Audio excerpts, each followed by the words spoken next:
Channel.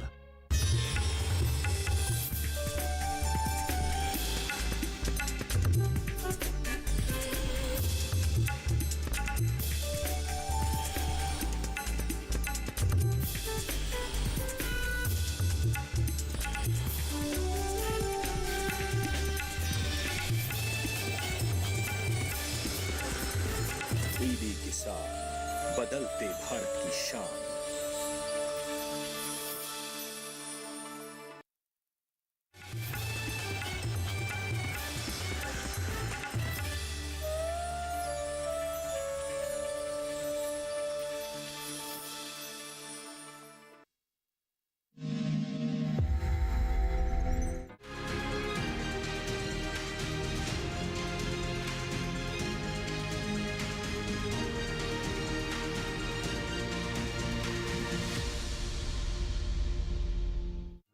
पीढ़ी दर पीढ़ी हमारे किसान अलग अलग स्पीसीज की अलग अलग वैरायटी इनको सहेज कर रखते गए और उसको विकास करते रहे। किसान की विरासत, धरती के वनस्पति संसाधन, एक अधिकार जिसका दुनिया भर के देश करते हैं सम्मान। आज भारत उन अधिकारों को दे रहा है नए मुकाम, ताकि और बढ़े किसानों की वंशागत किस्मों की पहचान का अभियान।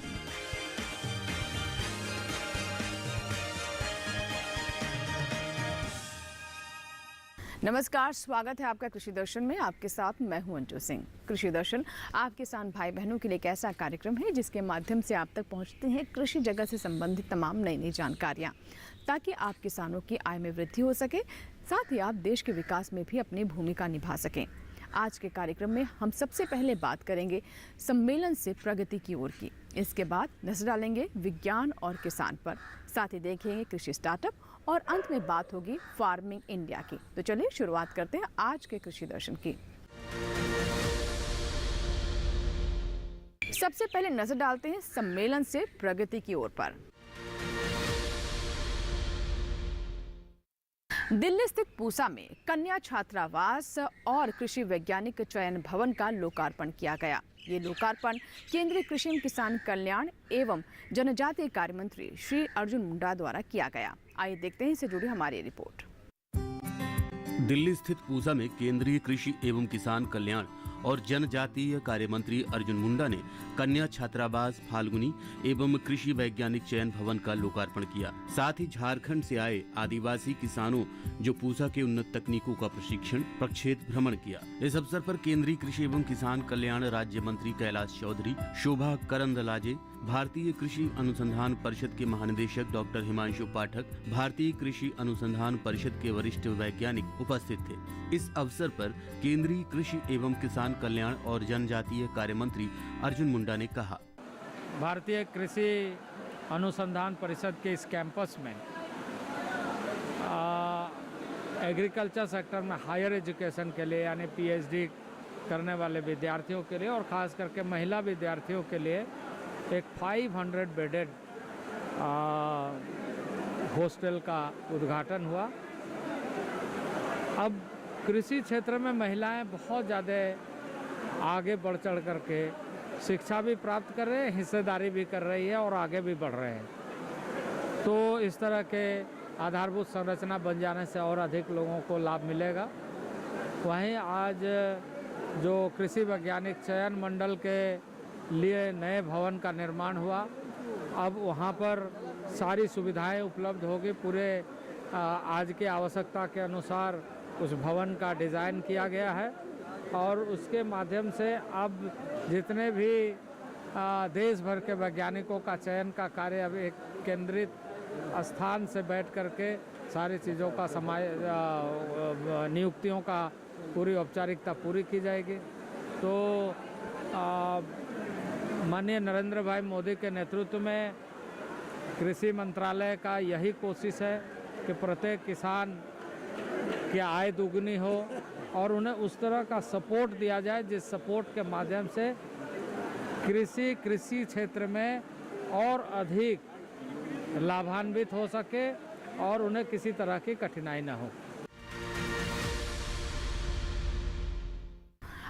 अब नजर डालते हैं विज्ञान और किसान पर।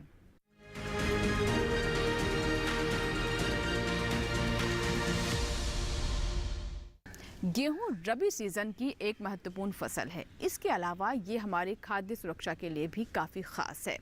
इस वक्त बहुत सारे किसानों ने गेहूं की फसल ली है और उनकी फसल खेतों में लहलहा रही है, लेकिन समय को देखते हुए और वैज्ञानिक सलाह को ध्यान में रखते हुए कुछ विशेष बातें हैं जिसका ध्यान रखना काफ़ी आवश्यक है। यानी कौन कौन से वो समसामयिक कार्य हैं जो कि करना बहुत ज़रूरी है ताकि अच्छी फसल आपको प्राप्त हो सके। आइए जानते हैं अपनी इस रिपोर्ट में। इस समय किसान गेहूं की फसल में नाइट्रोजन की बाकी 1/3 मात्रा दे सकते हैं। भारी मिट्टी वाले इलाकों में प्रति हेक्टेयर 60 किलो नाइट्रोजन पहली सिंचाई के 4 से 6 दिन बाद डालना है। इतना नाइट्रोजन प्राप्त करने के लिए 132 किलो यूरिया की जरूरत होगी, जबकि बलुई दोमट मिट्टी में 40 किलो नाइट्रोजन यानी 88 किलो यूरिया डालना होगा। पत्ती पर अगर जिंक की कमी के लक्षण दिखाई दे रहे हों तो फसल में 1 किलो जिंक सल्फेट और 500 ग्राम बुझा हुआ चूना 200 लीटर पानी में घोलकर छिड़के। इस तरह के 2 से 3 छिड़काव 15 दिन के अंतराल पर करने हैं। इस तरह मैग्नीज की कमी वाली मिट्टी में मैग्नीज सल्फेट का इस्तेमाल करें। इसके लिए पहली सिंचाई के 2 से 3 दिन पहले 1 किलो मैग्नीज सल्फेट को 200 लीटर पानी में घोलकर देना है। इसके अलावा आयरन सल्फेट के 0.5% घोल का छिड़काव करना है। इसके बाद जब भी जरूरत पड़े 1 हफ्ते के अंदर 2 से 3 छिड़काव कर दे। सभी छिड़काव साफ मौसम और खिली हुई धूप में करने हैं। कटाई तक गेहूं की फसल में करीब 35 से 40 सेंटीमीटर पानी की जरूरत होती है। इतना पानी 4 से 6 सिंचाइयों में देना होता है। भारी मिट्टी में 4 और हल्के मिट्टी में 6 सिंचाइयों की जरूरत होगी। पहली सिंचाई बोने के 20 से 25 दिन बाद, दूसरी 40 से 45 दिन बाद, तीसरी 60 से 65 दिन बाद, चौथी 80 से 85 दिन बाद, पांचवी 100 से 105 दिन बाद और छठी 115 से 120 दिन बाद करनी है। गेहूं में क्राउन यानी छत्रक जड़ें और बालियां निकलते समय सिंचाई बहुत ही जरूरी है, वरना उपज पर विपरीत असर पड़ सकते हैं।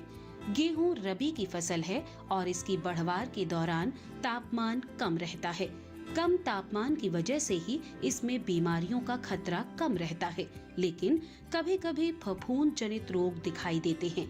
ऐसा होने पर विशेषज्ञ की सलाह से निदान करें। तो अभी आपने जाना गेहूं फसल के बारे में। फिलहाल वक्त एक छोटे से ब्रेक का, कहीं मत जाइएगा। ब्रेक के बाद भी कृषि दर्शन जारी रहेगा।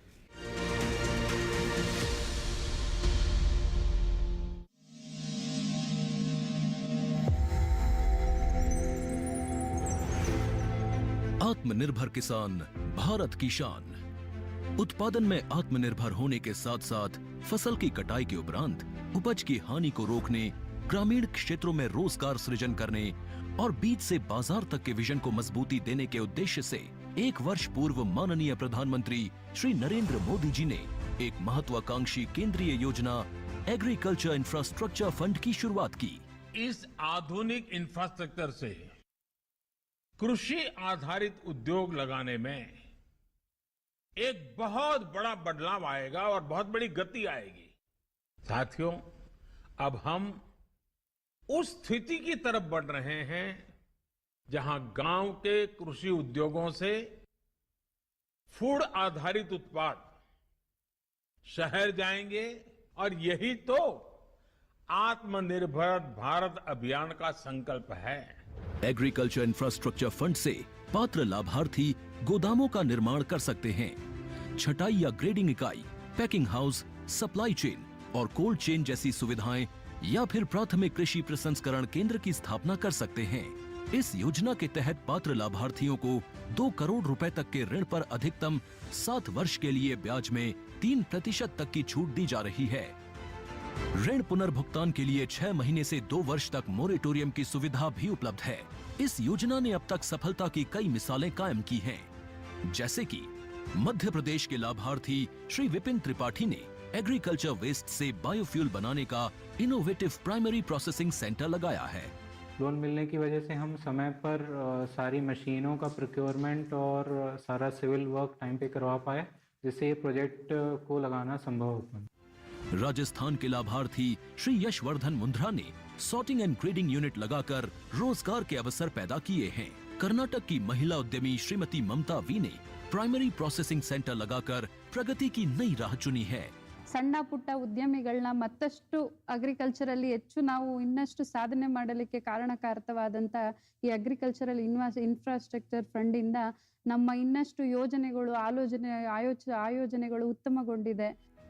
राजस्थान के लाभार्थी श्री दिनेश भट्टर ने जीरे की प्रोसेसिंग यूनिट लगाकर आसपास के ग्रामीणों को आत्मनिर्भरता प्रदान की है। महाराष्ट्र के लाभार्थी श्री अनूप कुमार मोहता ने वेयर हाउस बनाकर अन्न भंडारण को सुनिश्चित किया है।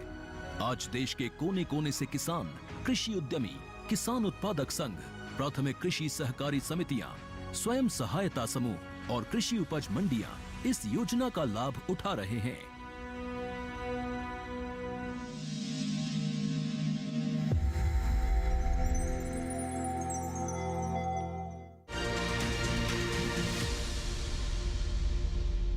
ब्रेक के बाद एक बार फिर आपका स्वागत है। आप देख रहे हैं कृषि दर्शन। आइए हम नजर डालते हैं कृषि स्टार्टअप पर।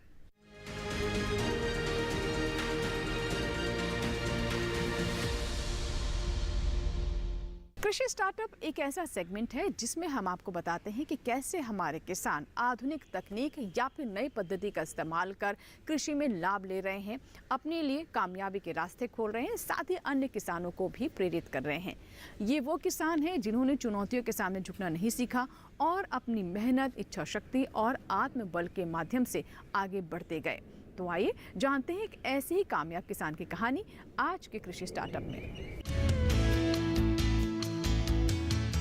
ये बैलगाड़ी और ये रहट, इन्हें देखकर आपको पुराना जमाना याद आ गया होगा, लेकिन जब आप बारीकी से देखेंगे तो यहाँ आपको आधुनिकता और पुरानी परंपराएं एक साथ गूंथी हुई नजर आएंगी। ये विवेक चतुर्वेदी के खेत हैं और ये दोनों मशीनें उनके अद्भुत कृषि मॉडल का हिस्सा हैं। ऐसा मॉडल जो प्राकृतिक खेती के मूल सिद्धांतों से भी 2 कदम आगे है। इनका मॉडल सिर्फ रसायन मुक्त खेती की ही बात नहीं करता, बल्कि प्रदूषण मुक्त खेती को भी अपनाता है। इनके यहाँ बैलों से चलने वाला ट्रैक्टर है जो खेतों की जुताई भी करता है और दूसरे जरूरी काम भी, जबकि रहट फव्वारा सिंचाई पद्धति का हिस्सा है। बस इसमें मोटर की जगह बैल लगे हैं। विवेक को स्थानीय लोग गुड्डा भैया के नाम से जानते हैं। बीकॉम करने के बाद इन्होंने और शहर में अपना बिजनेस जमाया। अच्छी खासी कमाई हो रही थी और जिंदगी शहर की चकाचौंध में गुम थी। गांव पलरा डोडर में विवेक के पास 25 एकड़ जमीन है। कमाल की बात तो ये है कि इनकी पारिवारिक बैकग्राउंड खेती ही नहीं थी। शायद यही वजह रही कि पहले ही साल इन्हें जबरदस्त घाटा हो गया। वो इस बात से परेशान थे, एक दाना जब हजारों दानों को जन्म दे देता है तो फिर खेती में नुकसान क्यों हो रहा है। कारोबारी दिमाग ने जब हिसाब लगाया तो पता चला कि घाटे की वजह बेतहाशा लागत है। इस तरह विवेक गाय आधारित प्राकृतिक खेती से जुड़ गए। इनके यहाँ गोबर गैस प्लांट लगा है और सोलर पैनल भी। गोबर गैस से बिजली बन रही है, चूल्हा जल रहा है और खेतों के लिए प्राकृतिक खाद भी मिल रही है। सोलर पैनल से स्प्रिंकलर जुड़ा है जो मुफ्त में सिंचाई कर देता है।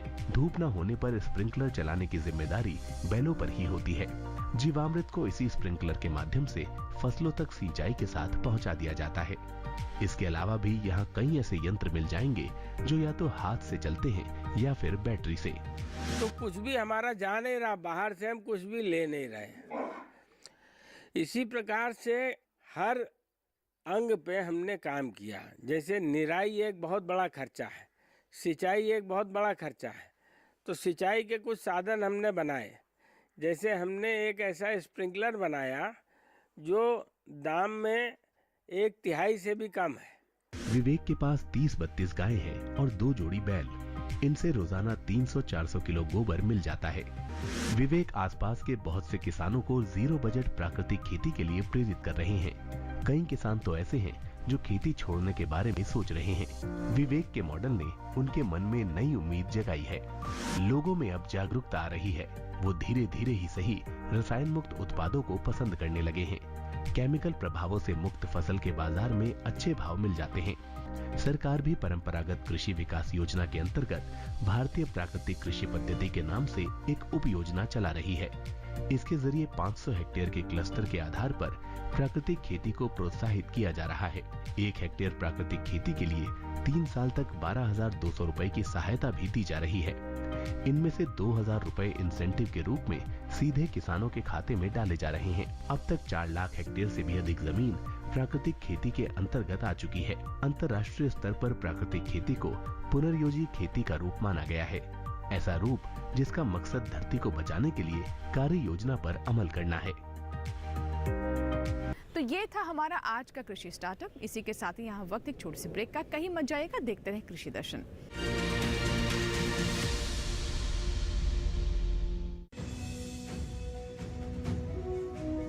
भारत सरकार का हर प्रयास किसानों को दे रहा है एक नई आस। देश के किसानों की खुशहाली और उन्हें आत्मनिर्भर बनाने के लिए भारत सरकार समर्पित है। प्रधानमंत्री श्री नरेंद्र मोदी जी के नेतृत्व में कृषि क्षेत्र में किए गए निरंतर प्रयासों के फलस्वरूप देश खाद्यान्न व बागवानी के क्षेत्र में आत्मनिर्भर हो चुका है और देश में दलहन का उत्पादन भी बढ़ा है।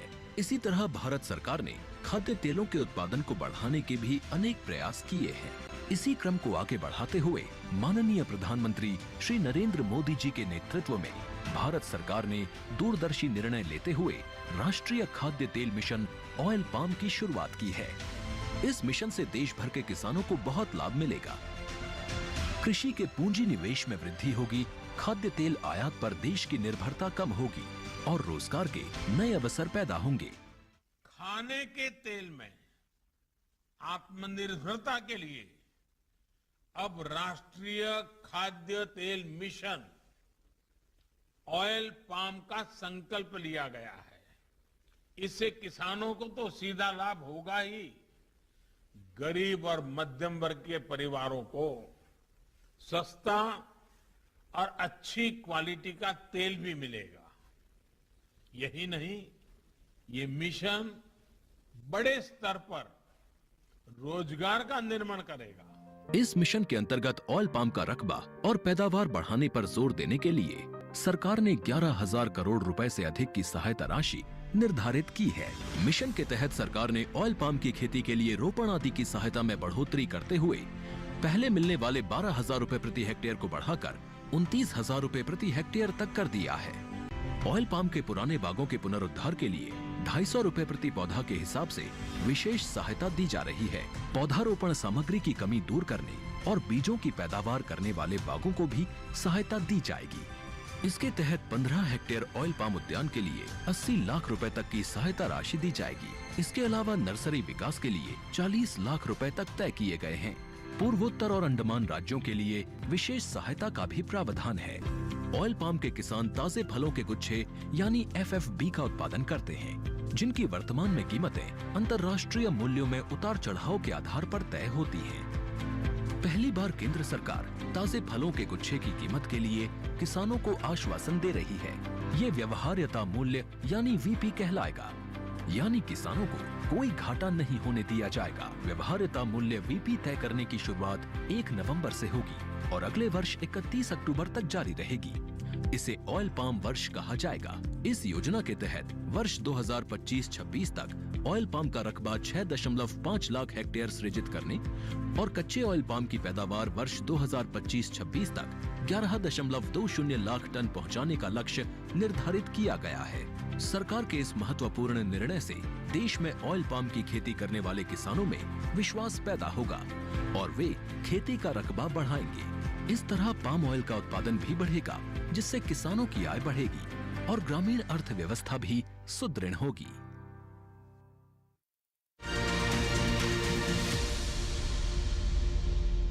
ब्रेक के बाद एक बार फिर आपका स्वागत है। आप देख रहे हैं कृषि दर्शन। आइए अब नजर डालते हैं फार्मिंग इंडिया पर।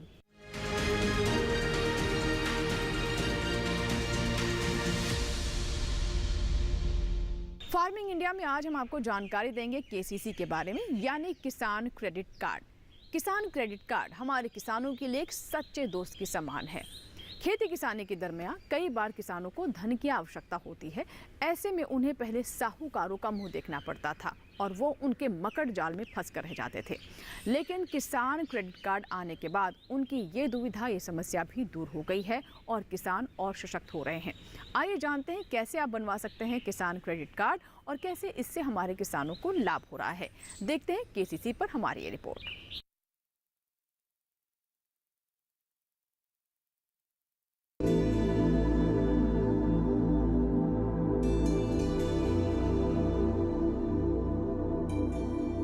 किसान क्रेडिट कार्ड योजना 1998 में शुरू की गई थी।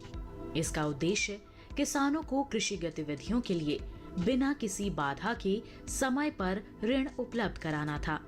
भारत सरकार किसान क्रेडिट कार्ड के तहत किसानों को ब्याज पर 2% की आर्थिक सहायता देती है और समय पर ऋण चुकाने वाले किसानों को 3% की प्रोत्साहन छूट देती है।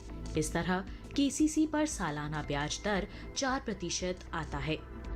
सभी योग्य किसानों को उनके कृषि कार्यों के लिए आसानी से और समय पर कृषि ऋण प्रदान किए जाएं, ये सुनिश्चित करने के लिए सरकार ने किसान क्रेडिट कार्ड योजना शुरू की। इसका उद्देश्य किसानों को कृषि के लिए उत्पादक सामग्रियों जैसे बीज, उर्वरक और कीटनाशक आदि खरीदने के लिए सक्षम बनाना है।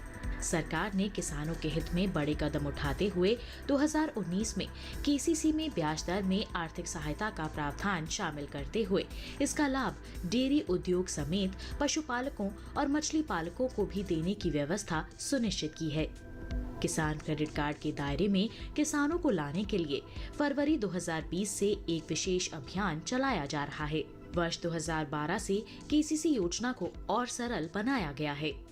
इसके तहत लाभार्थियों को एटीएम सक्षम डेबिट कार्ड के प्रावधान सहित एक बार में दस्तावेजीकरण की सुविधा, सीमा में निर्माण लागत में वृद्धि और सीमा के भीतर कितनी भी संख्या में निकासी आदि की सुविधाएं दी गई हैं। सार्वजनिक क्षेत्र के बैंकों और नाबार्ड से प्राप्त सूचना के अनुसार इस अभियान के तहत 29 जनवरी 2021 तक देश भर के किसानों को 1.76 लाख करोड़ रुपए की खर्च सीमा के साथ 187.03 लाख केसीसी स्वीकृत किए गए हैं। किसान क्रेडिट कार्ड की वजह से किसान अपनी फसल का बीमा भी करवा सकते हैं, जिस किसी भी कारण से अपनी फसल नष्ट होने पर उनको मुआवजा भी दिया जाता है, जैसे बाढ़ की स्थिति में फसल का डूब के नष्ट हो जाना या सूखा पड़ने पर फसल का जल जाना आदि सुविधाओं में यह किसान क्रेडिट कार्ड बहुत ही ज्यादा काम आता है। इसकी वजह से किसान लाभ उठा सकते हैं। सस्ती ब्याज दर पर लोन उपलब्ध कराने के इस अभियान से न सिर्फ किसानों की आय में बढ़ोतरी होगी, बल्कि इससे ग्रामीण अर्थव्यवस्था को मजबूती मिलेगी और कृषि तथा इससे जुड़े क्षेत्रों में उत्पादन बढ़ेगा।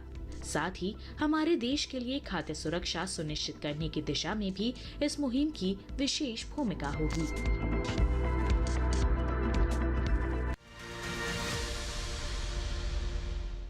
फार्मिंग इंडिया में अब आपको जानकारी देंगे ई-नैम के बारे में। आज का युग डिजिटल युग है और कृषि का क्षेत्र भी इससे अछूता नहीं है। कैसे हमारे किसान ई-नैम से जुड़कर लाभ ले रहे हैं, घर बैठे ही कंप्यूटर और मोबाइल से अपनी उपज को अच्छे दाम पर बेच रहे हैं। इससे किसानों की आय में वृद्धि भी हो रही है और साथ ही बाजार में और पारदर्शिता भी बन रही है। आइए देखते हैं हमारी ये रिपोर्ट।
कि किसानों के साथ धोखाधड़ी की संभावना कम हो जाती है।